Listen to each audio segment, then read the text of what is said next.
cloche bi ngeen doon membre ba faw. Toubactu officiel bis ni ki tey daal jàpp leen dootu leen amati benn jaaxle si wàllu info bu gaaw te wóor.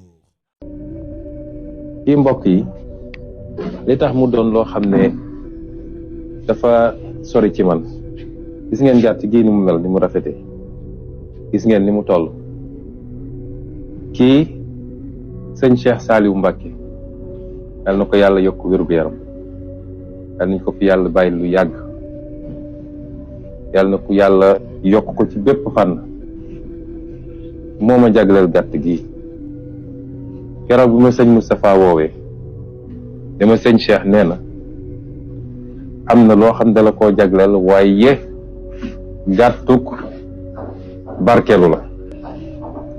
te mu defoon ko nii daaw duguleet ma ne ko loolu de neex na ma lool waaye su ma sañoon na bàyyi man ma ñëw jël si ko ma yónnee oto mu jël si ko mu ne ma déedéet moo koy dawal moo koy dugal ci oto andi ko ba sa biir kër moo tax gàtt gi am valeur symbolique bu am solo ci man muy gàtt bi nga xam ne moom la ñu fas yéene barkeloo rek ni ko sëñ bi waxee nii mu ko defee du gulleet wax naa ko ndax defaat na ko keroog bañ may agressé ci